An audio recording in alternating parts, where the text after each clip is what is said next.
President-elect McCarthy. President-elect Trump cabinet picks have started meeting with senators. Now our next guest says this should put them in position for timely confirmation. Joining us now, former Speaker of the House Kevin McCarthy. He also has some news this morning that we're going to get to, and a new group aimed at advocating for pro-technology proposals. It's funny that do we need someone to advocate for that?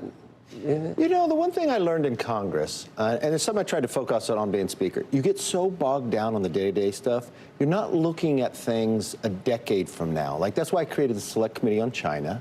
You know, MIT teaches a course to all the generals in our military for AI and quantum. So 3 years ago, I took 10 members and had them develop a course to teach AI and quantum to all the members in Congress. And then we reconstitute the Intel Committee so they're really focused.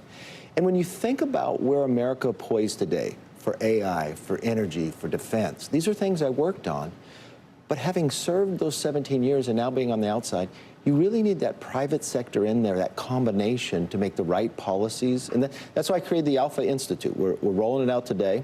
It's based upon, when we try to go to space, if you read the right stuff, ALFA is the name of the module, the nickname, where the astronauts will go on and get trained to try to stay straight with all the gravitational pull and the pressures. And that's kind of where you are in Congress. I mean, when you think about Congress today, they're not doing President Trump a favor.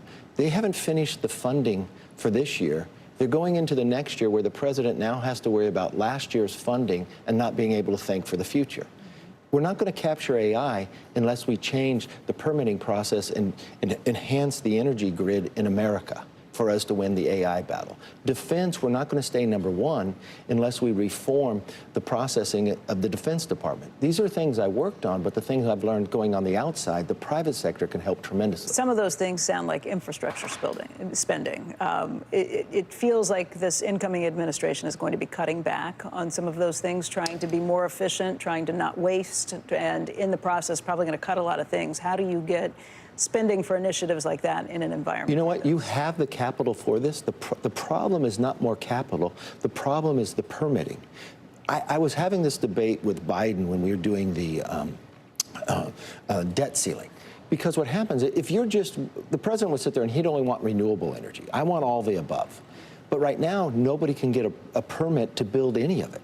And in the debt ceiling, we actually got a little NEPA reform, hadn't done in 40 years, and we were negotiating to do that further, treat everybody equal so you can build the pipelines, you can build the transmission lines. A lot of that is state and local, though. How do you plan on overriding that from the federal government? You are the federal government. To me, this is essence. Whoever captures AI and quantum really captures the future. But again, back to this administration, it's about giving more rights back to the states, more control back to the states. I think you could put guidelines on 50, federal government. But that's why you need the combination. When I've used every single position in leadership when I served in Congress, and what I do is I take members out to Silicon Valley for 2 days. I remember taking Pompeo as a freshman, meeting at this startup across from Stanford called Palantir, right? And what happens is you get so bogged down in Congress doing the day-to-day, you're not looking at what the future is passing you by. Creating the Select Committee on China, the most bipartisan committee we've had, I thought of that by walking the 75th anniversary of Normandy with Pelosi, looking at those grave sites, wondering what could those policymakers have done that day never would have taken place. And it wasn't a year before, it was a decade before. And our dependency upon China, right, from critical minerals, from the processing, from medical supplies.